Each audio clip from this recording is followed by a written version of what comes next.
اعوذ باللہ من الشیطان الرجیم بسم اللہ الرحمن الرحیم۔ محترم ناظرین، ایک واقعہ آپ کے ساتھ شیئر کرنا چاہتا ہوں۔ یہ واقعہ دل پر ہاتھ رکھ کے سنا جا سکتا ہے۔ آپ نے کسی نہ کسی حد تک سوشل میڈیا پہ دیکھا ہوگا، سنا ہوگا۔ سیالکوٹ کے تھانہ کوٹلی سید میر، اس کا گاؤں ہے پلوڑا کلاں۔ وہاں پہ ایک شخص نے ایک باربر کو، حجام کو اپنے گھر بلایا کہ میری شیو کر جاؤ۔ وہ فرد گل بہار گاؤں سے چلا ہے اور پلوڑا گاؤں میں پہنچا ہے۔ اس کا بھی گاؤں پلوڑا ہے۔ وہاں اس نے کہا اندر آ جاؤ۔ جب اندر گیا تو اس نے دروازہ بند کیا، اس کو فائر مارا، فائر سے وہ نیچے گرا۔ جب نیچے گرا تو اس کا جو جسم ہے، جو اس کی جو ڈیڈ باڈی ہے، پھر اس نے کوشش کی اس کے ٹکڑے کرنے کی۔ کچھ حصے کاٹ لیے، لیکن کچھ حصوں پہ گینتی کے ساتھ اس نے وار کیے اور بیلچے کے ساتھ اس نے وار کیے۔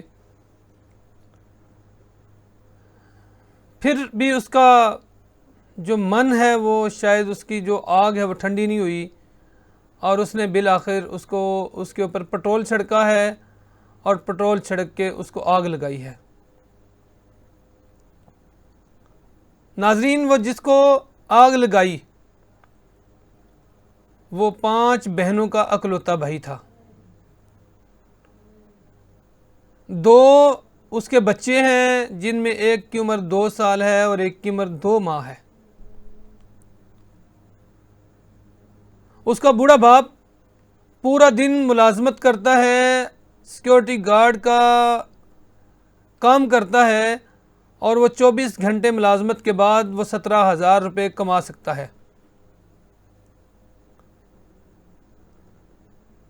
اور ناظرین، ایک طرف تو یہ معاملہ ہے، لیکن دوسری طرف کیا صورتحال ہے۔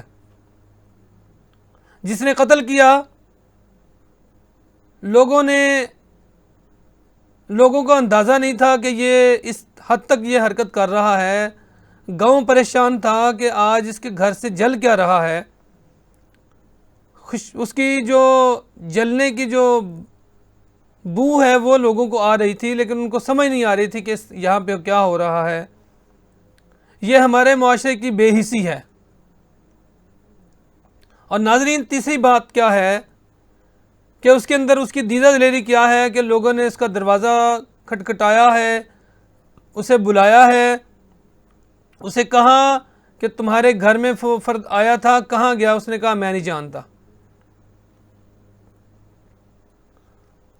اور اس کے بعد سب سے بدقسمتی والی بات یہ ہے کہ اس کا پرچہ کٹوانے کے لیے اس کے والد کو تھانے بلایا اور پورا دن اس کو بٹھا کے وہاں پہ اس کو ذلیل کیا۔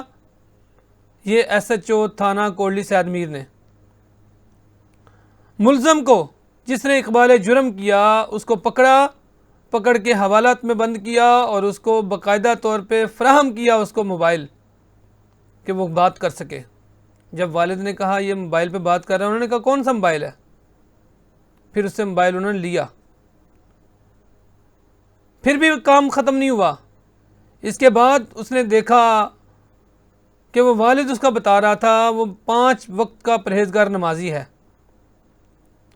اس سے پہلے جب یہ واقعہ ہوا تو میں نے رابطہ کیا کہ کیا معاملہ ہے، تو پتہ چلا دونوں نشہ کرنے والے ہیں۔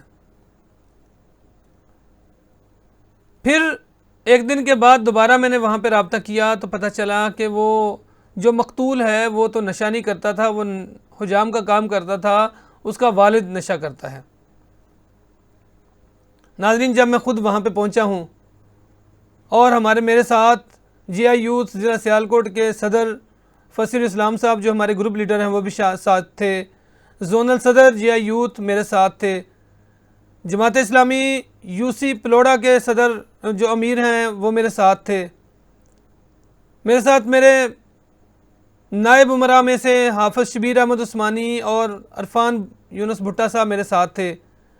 تو وہاں پہ جا کے ہمیں پتہ چلا کہ وہ جو گھرانہ ہے وہ ایک شریف گھرانہ ہے لیکن وہ غریب لوگ ہیں.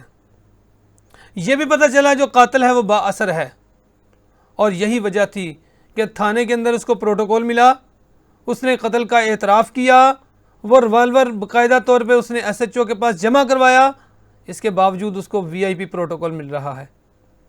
اسی بنیاد پہ جماعت اسلامی نے اس معاملے کو اٹھایا ہے. ابھی کل GI یوتھ کے پاکستان کے مرکزی جنرل سیکرٹری وہ سیالکوٹ تشریف لا رہے ہیں.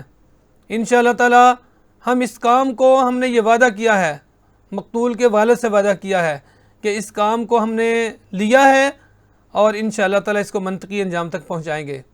ہمارا میڈیا، مجھے گاؤں والے نے ہمیں بتایا کہ یہاں پہ ہر میڈیا آیا ہے لیکن موبائل سے آگے بات نہیں گئی. ہم نے وعدہ کیا انشاءاللہ آپ کی ویڈیوز ٹی وی پر چلیں گی، سوشل میڈیا پر چلیں گی.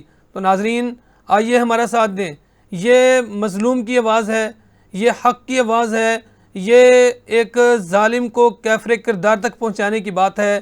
اگر ہم آج نہ اٹھے تو یقین کریں پھر گلی محلوں میں یہی صورتحال ہوگی.